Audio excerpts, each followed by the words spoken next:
Hello, and welcome to the Rest, Repair, Recover podcast. I'm Susie Bolt.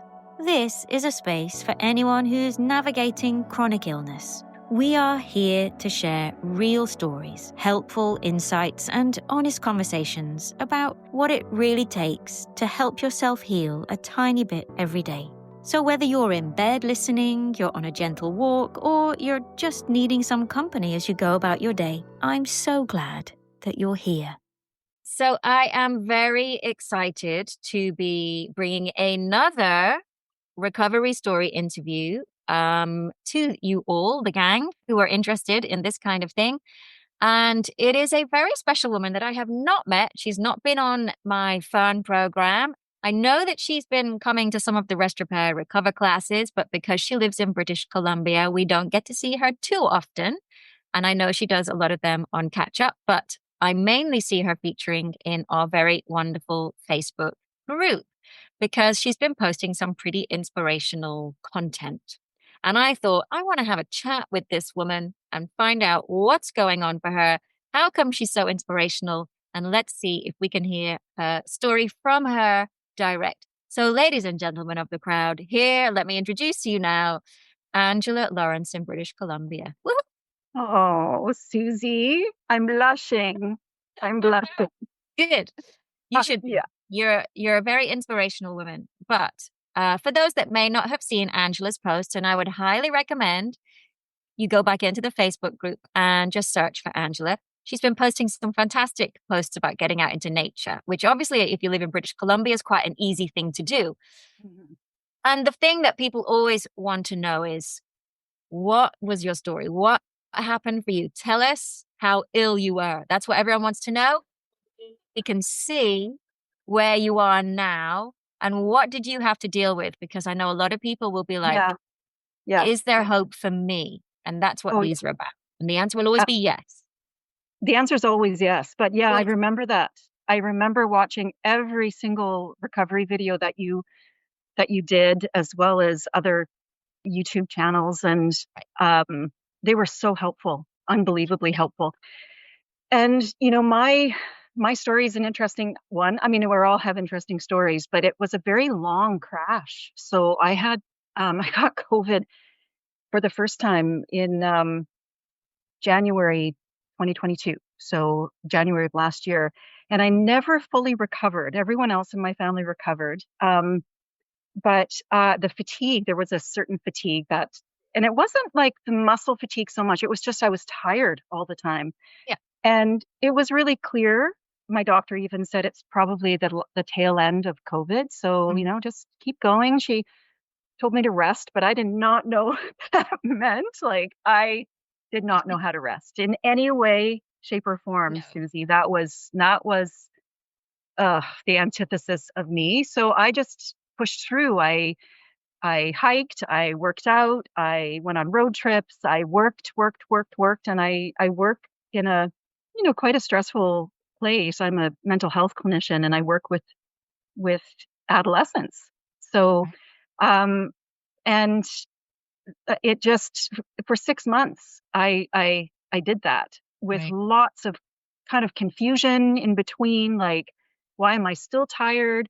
And my doctor at one point said, well, this probably isn't COVID now. Maybe it's your thyroid. So it's like, okay, well, we'll check my thyroid and lots of panels of blood. And it wasn't until July. So now we're talking almost 6 months that these other symptoms started to come up. And the first one was panic attacks, Yeah. full on panic attacks, and heart palpitations going through the roof.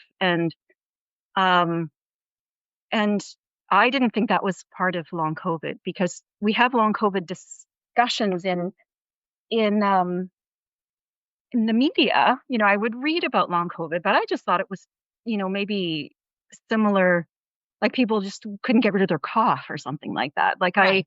Okay. I didn't know what it was, right? So I'm like, well, this can't be long COVID. So so maybe it's my, I'm in menopause, so maybe it's my hormones. So I Right. went down that path, and that actually was quite helpful, I think. But it was like every week was like it was an advent calendar symptoms. That is a great way of describing it. Oh It's so yeah. true. What's Yeah. through the window today? What's through the window today? And, gosh, in retrospect, if I could have just relaxed more Yeah. through that time, I think I wouldn't have crashed as hard as I did because I just kept getting more and more anxious, is what happened, and fearful.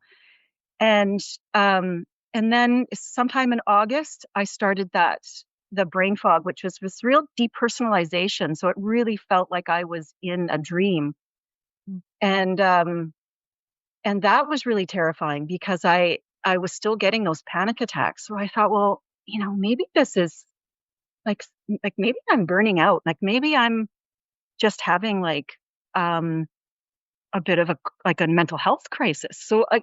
so long COVID at this point was not even part of my. Didn't even think Yeah. of it. So anyway, just to make a it just it was, yeah, it was like it was becoming every day something new was happening, and I was feeling like I was completely losing control of my body.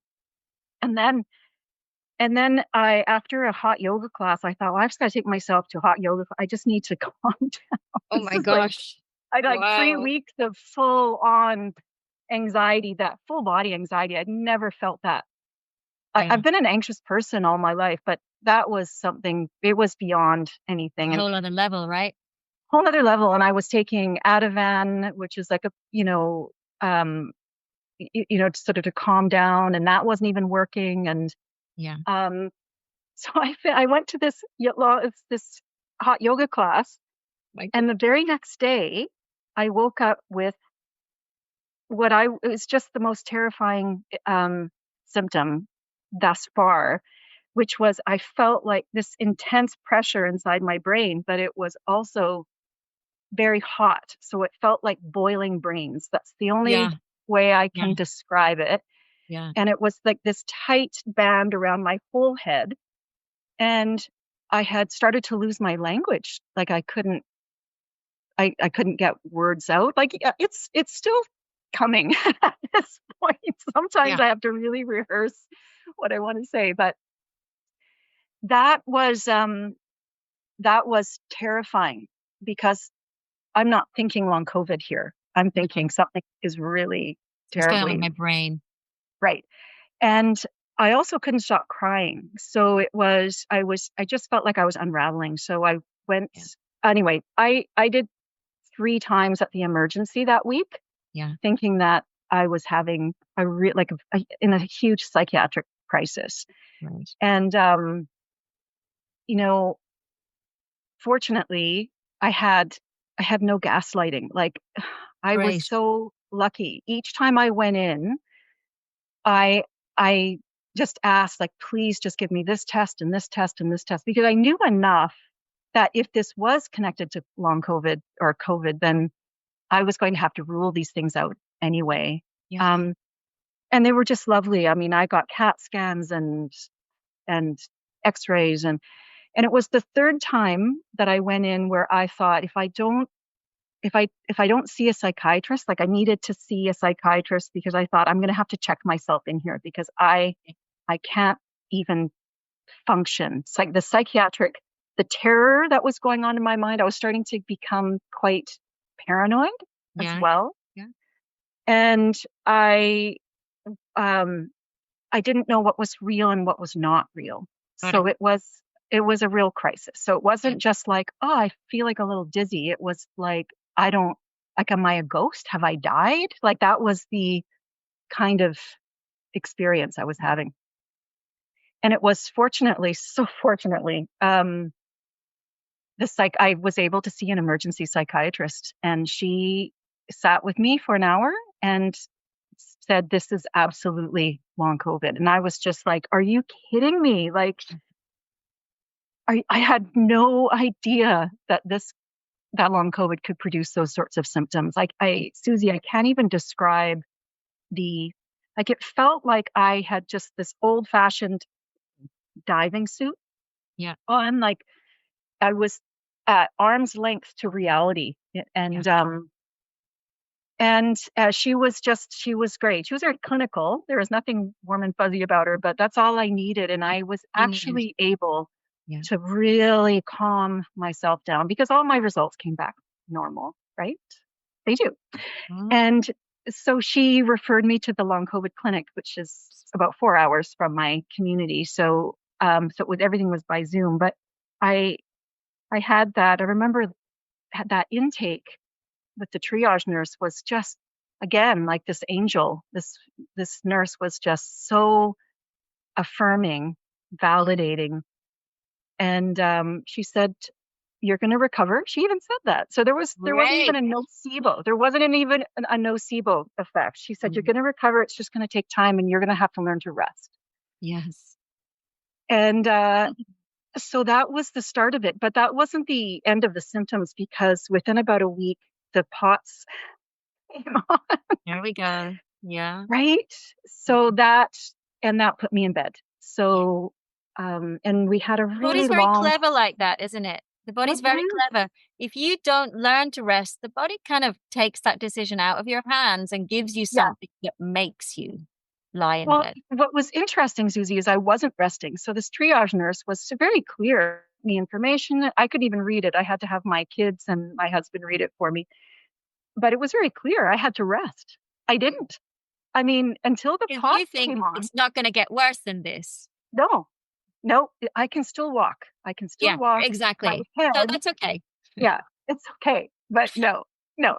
So on my knees, but not only on my knees, onto my face. Like I Yeah, always say, I fell to my face in that time. yeah. And it was, thank goodness, that we had a really long summer. So this was going into September now. So my family made me a day bed on the front deck and a day bed on the back deck. And that was Is it? that's where I lived. Yeah. And I I remember at one point just lying. I couldn't really get up. I had to be helped to the bathroom. If I was outside, I could crawl onto the grass. I could kind of roll off my little bed because it wasn't a tall bed. It was it was like a mattress. Yeah, yeah. And I would literally roll around my yard, the grass, and just look at my flowers and just look at the sky. I just thought, wow, how did this happen? Mm. How did this happen? So, Have you ever heard of anything like POTS before? Was this a no, whole new no, thing for you? Yeah. whole new thing. No, had no idea. The most amazing thing now, again, like I just feel so blessed. I've had these angels all along. Um, a woman who's become a good dear friend of mine now, Gabriella Stone, um, who's like you the triage nurse at the COVID clinic said, look, you can go onto some Facebook pages, but they're pretty dark places. So you might not want to hang out there. Right. And I'm like, well, I have no one I can with about this. So I need some community. Mm. And it was, I think I was there for a week. I Okay. did get some beautiful support, but it was a dark place. Yeah. And for some whatever reason, Gabby has told me she hadn't been checking the Long COVID Canada website at that time or Facebook page, and she just happened to go on it that day, and she saw my little introduction, and she's rescued Good. me Good. Good. and and connected me directly with 360 Mind Body Soul, Great. like right at the Oh, beginning. So right at right. the worst of my crash, that's what I tapped into. Yeah. Yeah. Okay. So then you started to learn about what was happening for yourself. And at what point did you start to really trust and believe, do you think, that recovery was going to be possible? Or was that always there for you? It was always there for me. Great. Um, and I, and this is going to sound a little sketchy, but I I consult my intuition a lot Yeah. over the course of my life, and it's mostly been right. And as as as as out of my mind as I felt, I still could feel this part of me that was whole and kind of witnessing what was going on. And I would have conversations with that part. And I got, it's going to be okay. You're going to be okay.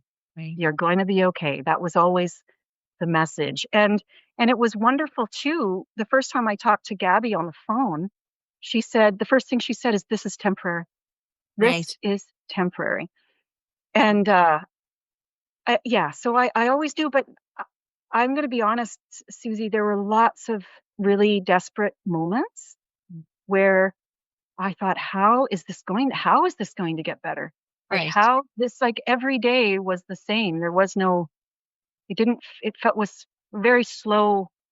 Um, yeah, it just didn't feel like it's just not a typical healing process, right? No, there isn't that lovely moment where you wake up and go, oh, oh, I feel a little bit I better feel a little today. bit better. No, no, No, and then when no. those days do begin to come and then you lose them again, that's more terrifying.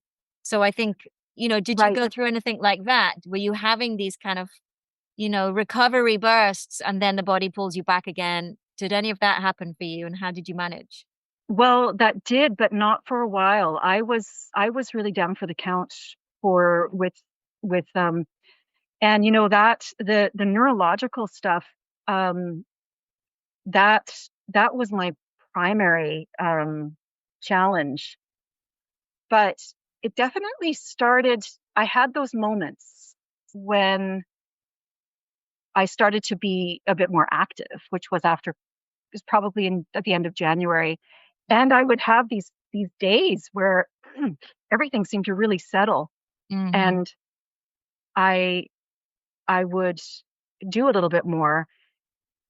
My PEM was actually increased Okay. neurological stuff. Yeah. So by that point, and I want to talk about this as well, but by that point, the POTS symptoms had really subsided Great. because of some medication as well as cold plunging. That was Great. always, Yeah. yeah. So Yeah. when what I started to do, Susie, is when I started to have those days where I felt better, um, I would not I wouldn't waste the energy, I guess. I'd sort of hoard my energy a little bit, and I Yes. would just kind of like just be gentle, but I would still go out, or I'd still go for a short walk, or Yeah. um pull out my paints or something like that. So I wouldn't let it completely stop me. But it's this experience of really getting to know your body and really love it. Like love Yes. it to the point where, it's like, I'm not going to force you to do anything today, but we are going to do a little something. So it was just this constant negotiating, Yes. you know, I love that we're going idea. to do a little something, but it's not going to be overwhelming. Yeah. We're going to work through this. But I What couldn't, I'm I have, loving about this is the amount of self-talk that you've obviously had going on for yourself in the background with all of this. One of the things that I really try and encourage people that work with me on Fern to do is to talk to their nervous system. I want you to imagine there's you and then there's the poorly bit of you, the bit that needs love and reassurance, like a 3-year-old in oh, a panic. And yeah, you're kind of doing that naturally, but a lot of people are just in a panic themselves. right, Their adult self is in a panic with their 3-year-old child. You're doing that brilliant right, adulting of yourself, which is great. right. You know, I had an image, was like I don't know, some sort of psychic download of me being in a room with a very scared dog, Uh-huh. a really, really frightened puppy. And I I took that as a metaphor for the for my symptoms. So, Yeah. and my nervous system. Yeah. And so I'm in this room, which is my skin, with Yeah. a very frightened nervous system. Right. And and but I wasn't the nervous system. Does that make sense? Yeah. I wasn't the nervous system. I was there with it. And I thought the only Exactly. way that I'm going to get through this is if I can befriend every every terrified part of myself. Yes. And when something like this happens, that's what, like, everything comes up. Mm. Like everything. Mm-hmm. Every terrified little part of ourselves. Right. every upset, every trauma, every relationship Totally. battle, every Totally. issue Yeah. comes is suddenly you really it's like you open the room 101 of your nervous system and go, oh Absolutely. my gosh. Oh, I Right. can't just feel this symptom. I've got to look in that bag and I've got to spread it all out and go, okay, I'm gonna love you all Right. till you're Right. better. Yeah. Agreed. Absolutely. Yeah. Absolutely. And it's like I call it a bit of a psychic yard sale. I don't know, in the UK, do you have yard sales? Yes, yes. Yeah. Okay. Kind of.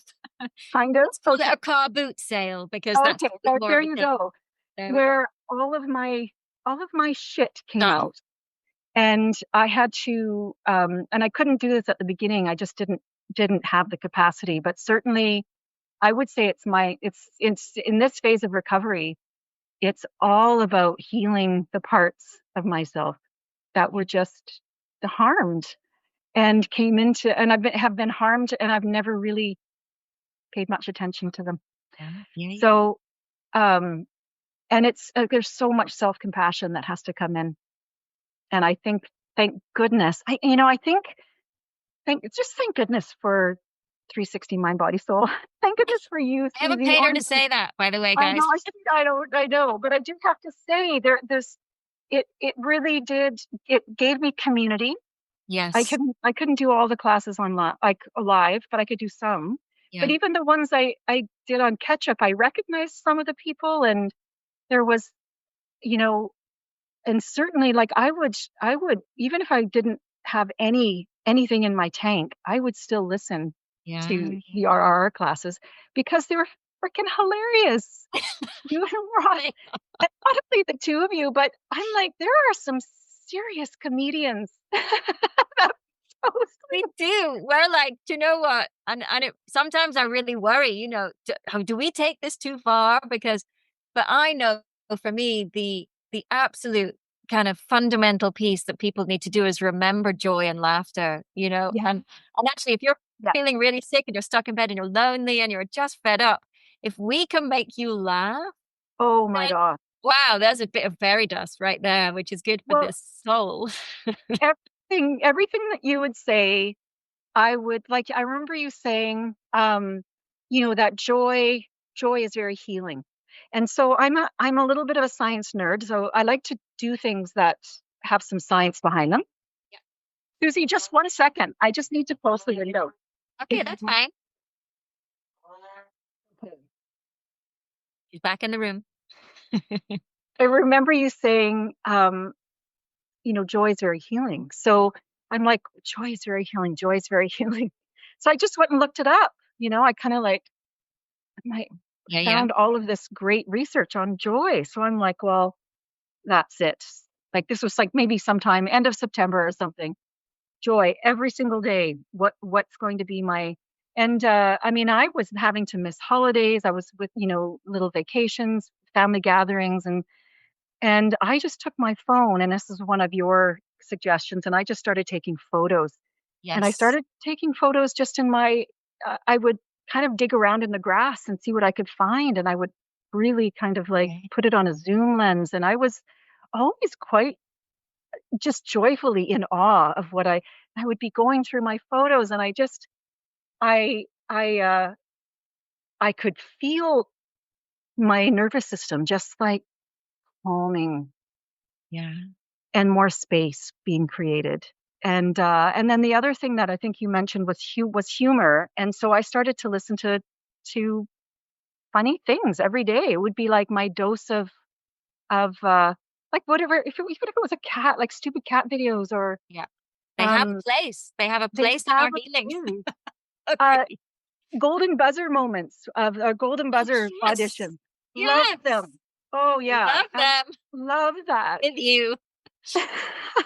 With you. So all of that peppered my day. As well as a lot of self-compassion. So I don't know if you've heard of Kristen Neff. She's a Yes. self-compassion. Right. Yeah. And it was certainly something that uh, I didn't have a regular practice, but I was aware of her and I was aware of her meditations. And so I started to do those quite a bit. Mhm. throughout the day, sometimes 2 or 3 times a day, because this is hard. Like, this is a really hard journey. And the way that I would frame it is I would do a lot of self holding as I'm listening to her meditations, and lots of crying, lots of tears. I didn't like, none of that was stopped. It was however I felt was how I felt. And those, I think, I don't know if that's discussed enough, like how important self-compassion is through this journey, you know? Huge. It's Yeah. huge because actually one of the things I think most people get to the point of realizing is they haven't really shown themselves very much of it in their whole lives No. because it's not taught, it's not discussed, it's not, deemed, the goal, it's not deemed Right. sort of attractive. If someone's really busy taking care of themselves, they're almost deemed selfish, because actually Oh, we should yeah. be striving to help others and to put more and achieve more and be productive. And actually that's the antithesis of self-compassion. So it's very, almost unpopular in our Right. westernized culture of, productivity and capitalism. If we had a very Absolutely. self-compassionate workforce, we'd only be working 4 or 5 hours a day because we would That's just right. realize it wasn't good for us. Absolutely. So Absolutely. So it's a Well, pattern that we need to break. And a lot of people find that really, really hard. That right. moment of going, I'm doing everything that I do and I know in my super productive, super, logical and rational approach to life. I'm doing all of that stuff, but I just don't seem to be getting any better. And then when you say, okay, you're actually going to need to fall in love with looking after yourself, it's like, Yeah. well, what does that even mean? Right. And what you've just done there, it's like literally you're going to have to hold yourself. Yeah. And that puppy in your vision, Yeah. that terrified puppy, and you need to hold it like that terrified puppy is in your arms, and you've just got to keep stroking until you're better. Absolutely. Whatever way that stroking manifests, it might be doing Right. some work on your breath. It might be just saying no to things. It might be boundary setting. It might be, doing the joy stuff, all of it that you've talked about. And I love that you've just kind of found that naturally for yourself. Yeah, and I would say that I wasn't, I mean, all of these practices, I mean, I really feel that this whole experience is is about, like, I had to stop doing what I was doing, which was constant going, constant doing, um, terrible resting, terrible sleep, Yeah. um, and really living kind of from my neck up. So, Right. really intellectualizing a lot of things. Yeah. And this experience has brought me right so solidly into my body. Um, and now I just have this relationship with it that is so, uh, um, it's expansive. That's the only way I can. So I do something called somatic tracking, which I think has been really, really helpful. And I know um, that there was one just posted recently. Annie had posted it, just a 5 minute Annie on the Facebook Yes. page. Yeah. Beautiful. Mhm. Um, and then there's just this universe of sensation in our bodies. And what um, the self-compassion journey has done for me is it has allowed me to really accept everything that was going on in my body, every Yeah. single thing. So, and accept it, Mm. and not um, resist it. Very hard. I'm not saying I did this perfectly, very like all the time, but just noticing that everything that was going on was me. Like, I can't be at war with my body. I can't, because Yeah. I was never going to heal Right. Yeah. ever. You have to learn to come home and Yeah. being stuck in the kind of seeking the silver bullet, being rational, doing all of the research that's never really going to be, holding Right. the answer anyway. There's just, there's just so many theories. And obviously, we are making the assumption that by the time you get to 6 months or so, you've had your tests, you've taken your drugs, you've seen your cardiologist, you've got your beta blockers, you're on your antihistamine, you're doing all the kind of protocols that are right for you. And then you're left with the legwork. And the Right. legwork is the stuff that we're talking about here. Absolutely. Yeah, the care, the compassion, the love, the respect for yourself, absolutely. and to commit to it. And it's healing. That's And what I think that's what I want to really emphasize is that this is not no, this is not just how to how can you bide your time. This is healing your nervous this is system. this is the healing that needs to This is the happen. healing. Yeah. And I I'm proof of it, honestly. Like Right. you know, it's the commitment that I've had to this path that I I I decided very, very early on that I was going to make something of this. So, and I certainly did have my why me moments there, but they didn't last very long, thankfully. Mhm. Um, and that this was going to be a portal. I decided this is a portal into something. Right. And so, what needs to be healed? What are the practices that I've promised myself for years that I would start? What are the memories that I have that are still charged. Right.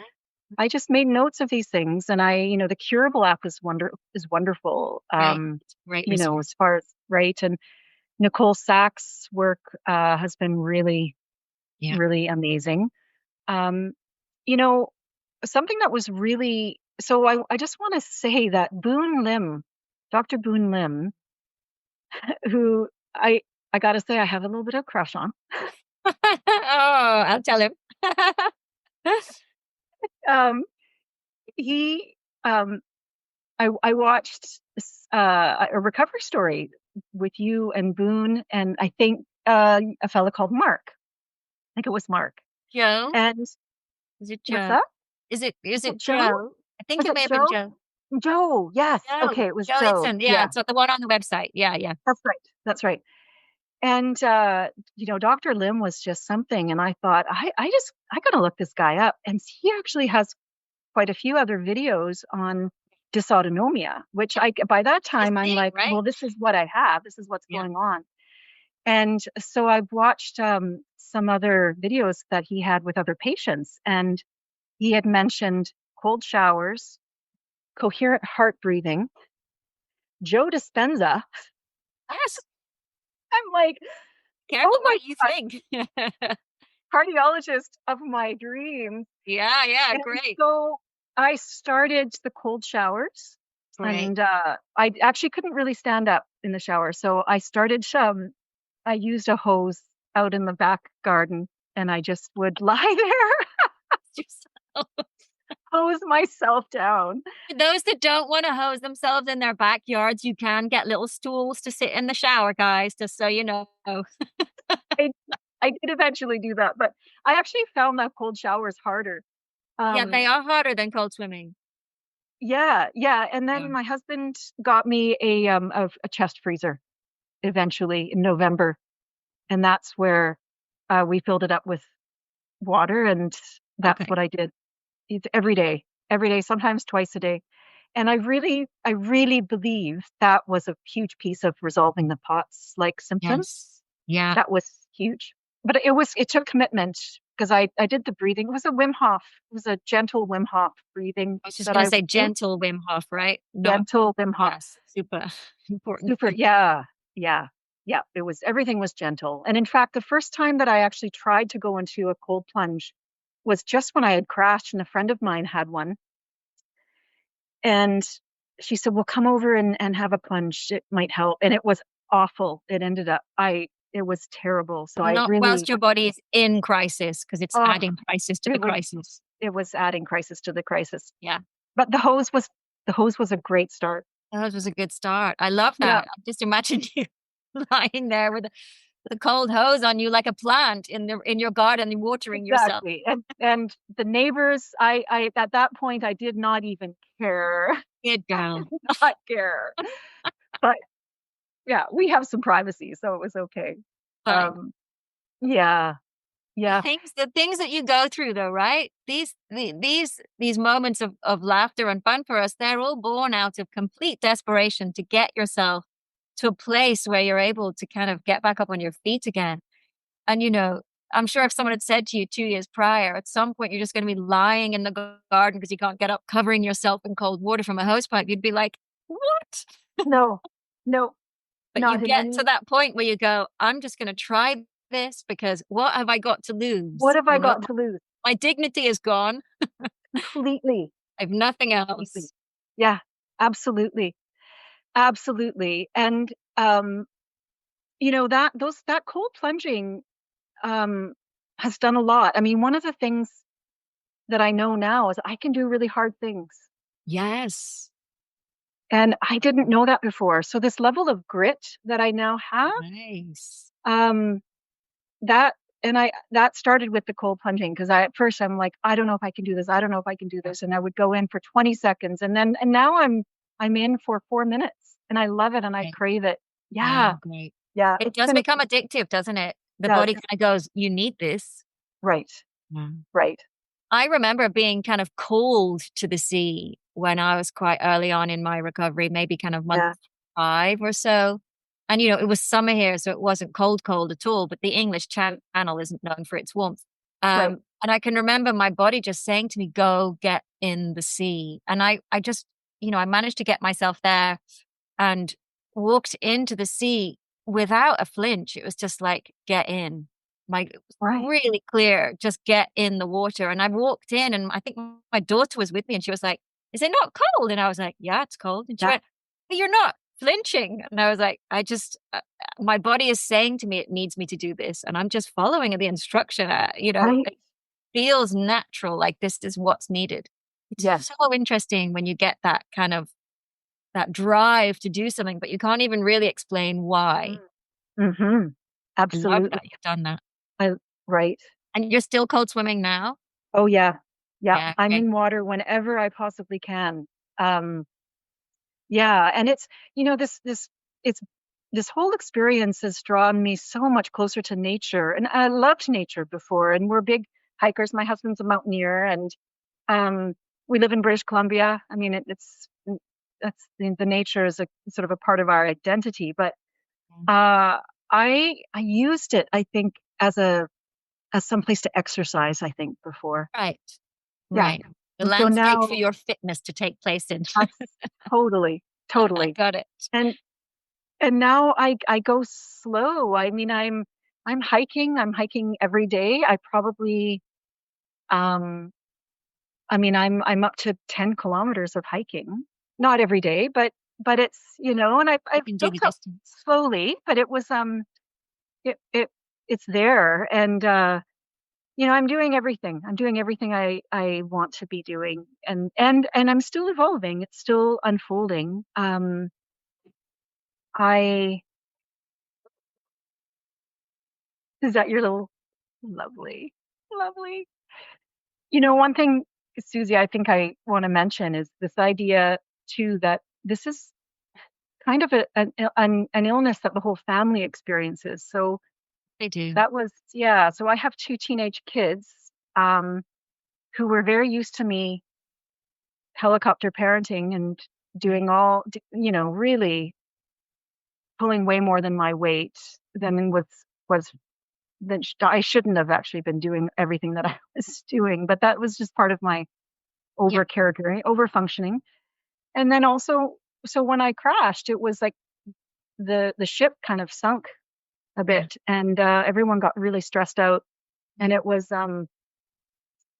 a time where all I could do is just say, "You guys have to figure this out because I can't help you with this." And it was, I'm not going to lie, it was challenging. It was challenging for my husband, Yeah, and we of had course. some very, very serious conversations as much as I could at that time. But I felt like my fear, like we definitely had um, some patterns in our relationship that weren't great, and I always knew they weren't great.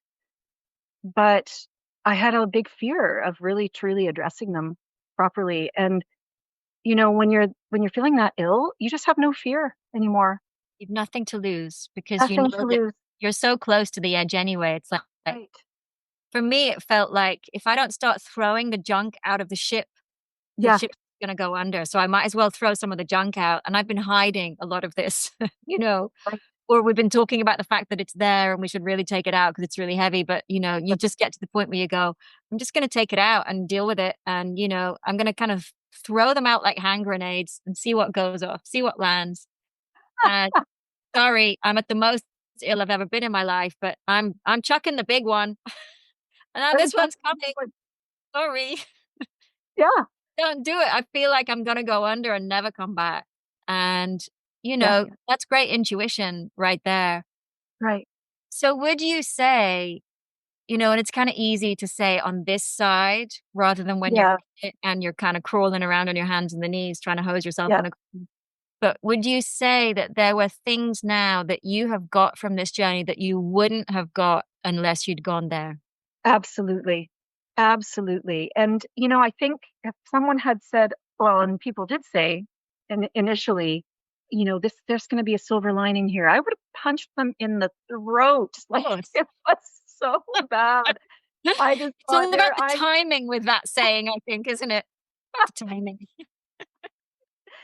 but honestly, Susie, I I am emerging a very different person Wow. with really, you know, with boundaries. Like I actually have boundaries now.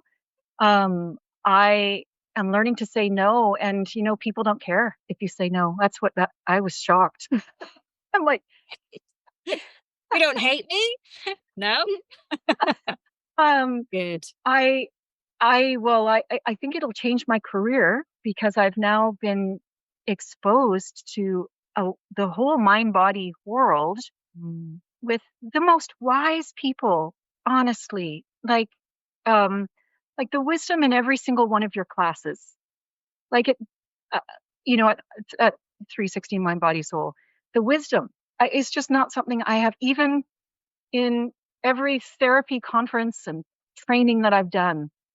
There's a level of like just heartfulness and full-bodied wisdom, and I don't want to leave that. I don't. I'm so I think it's putting me in on a different trajectory. I don't know exactly. I'm just sort of manifesting it now as at this point, but um yeah, and then the relationship it's brought with myself. It's Yeah. that's the self-compassion and like I just really love myself. It's absurd and ridiculous, but I wake up in the morning and I do some face stroking and I say, "You got this. You got this day. It's going to be a great day. You've got this." That's how I start my day. Great. Uh, And that I would never have done that before, ever in a million years. I would have popped my eyes open and said, "Oh, I've got so much to do." right. You know, blown out of bed.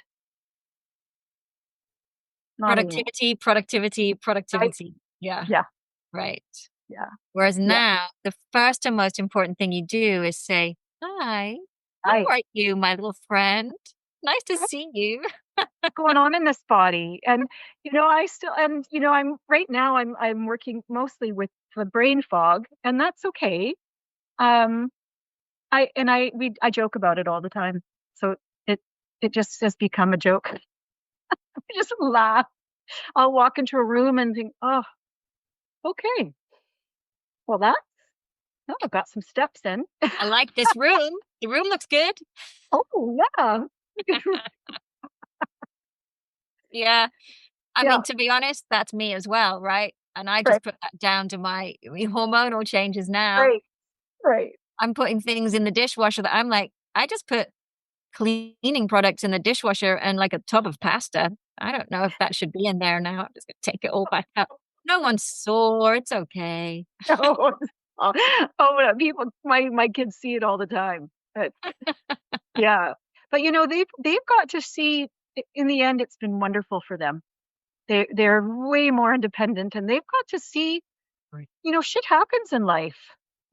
It does, and they got to see me going through a really challenging illness, and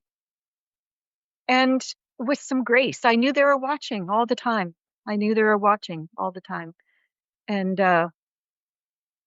That will have I think, impacted them way more than you'll ever figure out, really, yeah, and probably for them, they'll never really understand, but seeing you minute by minute at times will have been an extraordinary journey for them right. as young people learning about the importance of health and well-being, the importance of looking after yourself, the knowledge Absolutely. that Western medical, pharmaceuticals don't have the answer to everything.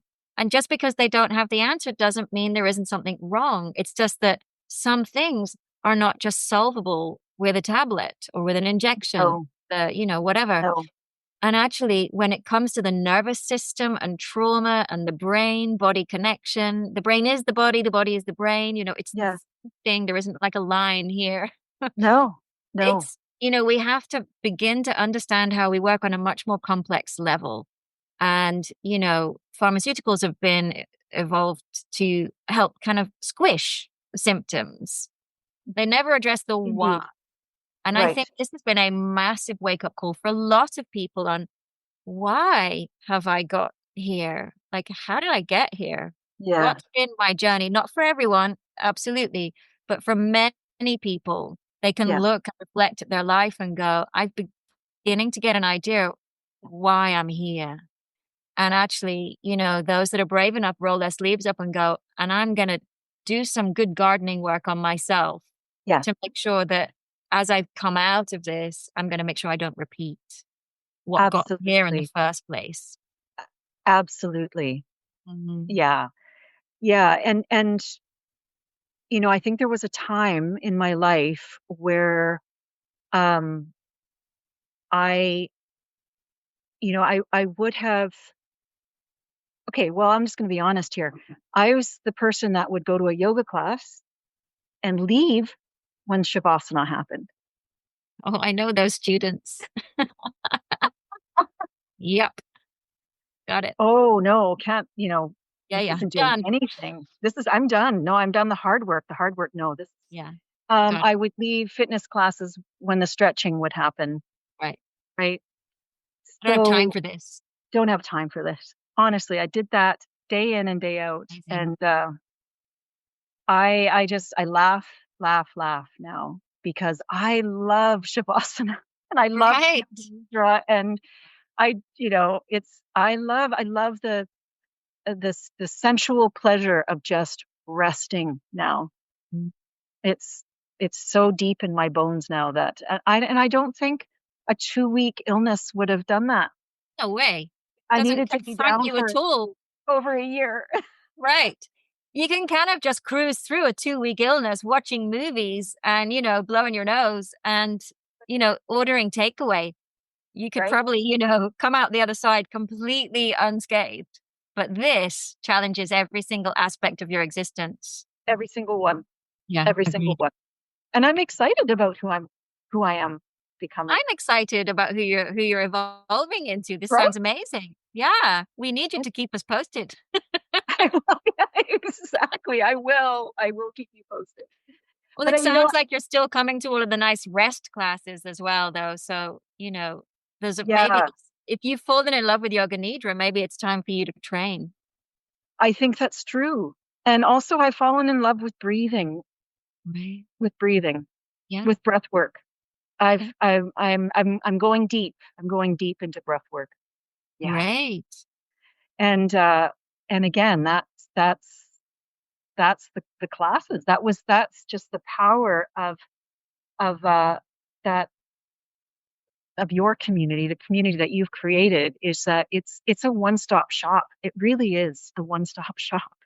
Like you don't have to. I mean, I've been kind of diving into a bunch of different things in the last few months because I've been feeling better, but also I think this is going to be my world in the next part of my life, my career wise. And I keep coming back to, I'm like thinking, oh, Susie mentioned that. Like, and it was this a totally different program that I'm checking out. It's like, oh yeah, Susie. Oh yeah, Susie talks about that. Like, oh, that's exactly the breath class that Right. 360, Yeah. right? And It's all there. It's all there. it's all there. It is You all know what there. I love about the program? And I could say that because it's my program, right? But when we first put it on live, there was just two classes, just rest, repair, recover classes, two classes, and Yeah. it cost £8 a week to do two classes with us. Yeah. And then as more people joined, I was like, well, we're not going to charge more. We'll just put more on. Um, so now there's 21 things on the program, and the price has been £8 ever since that point. And actually now the tax man wants to add VAT. So I've actually dropped the price so that the VAT only takes you a little bit above the £8. Because I was like, well, I just want to keep it at £8. It's really important to me. And I've had a lot of people over the while go, why don't you put the prices up? And I'm like, no way. Oh, No one should ever feel like they can't afford to get better. And right. that's been so key to me. So now the whole idea that people are still paying under $10 for Yeah. 21 live classes. I mean, admittedly, you can't attend all 21 because they're all at different times. Some, in the UK, there would be like 3 in the morning. We've got classes now to suit your time more, haven't Right. we? With our lovely New Zealand teacher now. Hmm. So the whole range is there, but every class you can watch if you don't attend it live. Oh, And absolutely. Well, the I price has been arranged the same. that was really critical. I arranged my whole week around the classes. Right. And so, like creating that schedule at the beginning was really critical. Yeah. Yeah. I think, a lot of people love it because there's a sense of a timetable and a bit that reminds them a bit like working life. It's Yeah. like, oh, it's Yeah. Monday. I've got this class that I'm going to do. Right. And it's Tuesday and it's this class and then it's that class. And, they kind of go, that's my Monday to Friday. And then I'm going to book in my doctor's appointments around that. And I'll Right. book in my long COVID clinic and I'll go to the, whatever. And it fits and it gives people a sense of purpose, which I think is so key. Oh, it's so And key. you're lying around on a mattress a lot of the time trying to figure out, you know, how do I get from here to there without Right. feeling so Right. terrible all over. Right. Oh, yeah. Oh, I love that you love it so much. That's so I lovely do. to hear. I really do. Right. Well, I swear to God, if you get yourself ready, we'll employ you as a breath coach when you're ready. You just let me know. Thank you. You're so welcome. Well, listen, it's been utterly joyful. And I know that, do search for Angela's posts in the Facebook group because she just has been posting some amazing pictures of her swimming in the lakes in BC. Just- I'm like, okay, I'm coming. I want to come over. You're Or always for the welcome. summer swimming rather than the winter, I think is, Mm, where I'm at right now. But, it's so beautiful to talk to you. And, I thank you. haven't met you before. So it's really lovely just to meet you and hear how everything that has been kind of offered from our end has impacted you. And, Oh, it's made my day. So I'm utterly delighted. yay. Thank you so much, Susie. Thank You're you. so welcome. And I really hope that this video has inspired some of you who may be in that dark pit of the kind of, the worst of it, just to remember that everything changes. Everything changes. So it's slow and you might not notice it changing, but when you suddenly notice, you realize, actually, I've come quite far from Oh, that. yeah. And that's when those lovely green shoots start to come back. But joy and awe and lifting your eyes from the symptoms as often as you can and just studying Absolutely. nature around you. Even if you're in an Absolutely. apartment in the center of a city or whatever, you can still see nature because nature is very persevering. It's Yeah. everywhere. Uh, Yeah. just look for it. And it does help us connect to our planet more, which is just good for our souls. I think, we are creatures on a planet. And sometimes we just need to kind of, as you did, just lie down on the grass and kind of Right. feel. Uh, And get out of our own stories. I think, when we're not well, we can create an awful lot of stories. And I decided right at the beginning that I wasn't going to listen to all the stories. Um, right. I was going Mm, to try to go further upstream, you love know. that. And that's a Yeah. that's a phrase I use a lot. You've got to go upstream to find a Mm, lot of the answers here. yeah. And, the Yeah. people that I see struggle the most are the ones that get very focused on the here and now and the Yeah. symptom and sensation. And it's like, just, Yeah. yes, this feels terrible, but stop Yeah. staring at it as much as you are. Right. Stare at Right. it as much as you need to, but no more than that. And Right. then see if you can distract yourself with anything that will distract you. Doesn't matter Absolutely. what it is. Funny Yep. cat videos on Instagram. Doesn't matter. Just keep Yeah. distracting yourself. Yeah. There's a way and it will change. So if you're listening to this and you've been given a little bit of hope from this conversation and listening to Angela's story, that's fantastic. And maybe drop Angela a message in You the Facebook can. because Absolutely. she's there inspiring us. She ain't going away by the sounds of it, which is Nope. great. No. Angela, it's been such a pleasure. I'm really Thank you, pleased, and I'm Susie. so pleased that you and Gina Short connected because she's another fabulous. Oh, Gina. Yeah. Call out to Gina. Gina has been fantastic. In fact, I remember I'm not a religious person. I would consider myself spiritual, but Gina's she's a deeply spiritual person. And in one of my desperate moments, I texted her and said, Gina, how do you pray? You go Teach tell me me. how to pray. It's time. And she was just lovely. Um, yeah, yeah, just, reaching out. I mean, people in this community have been so supportive and just so generous with their time. Um, There's a lot of love in Rachel the Whit, group. yeah, Rachel Whitfield has been just incredible as well. Great. Yeah. Yeah, There's some she's, really, really supportive people. And I think that's one of the most beautiful things that I've witnessed growing in yeah, this kind of era that we've been in. Just the amount of love that people have to share with each other. absolutely. We've connected with people we would never have connected with before. So No, no, cool. it Good. is beautiful. It's easy to say that now on this side of it, but just keep up the hope, guys. Keep up the hope. Absolutely. Keep it up. Right. Yeah. I'm going to say farewell to you and to everyone for watching. Thank you for your time. And hopefully we will inspire you to keep on going. Okay. And maybe cold water swimming going. Thanks so much for listening to the Rest, Repair, Recover podcast. If this episode brought you comfort, insight, or even a little spark of hope, I'd love it if you left a review. It really helps more people find this kind of much-needed support. And if you know someone that needs to hear this too, please share it with them. I'm sending love, as always. Look after yourselves.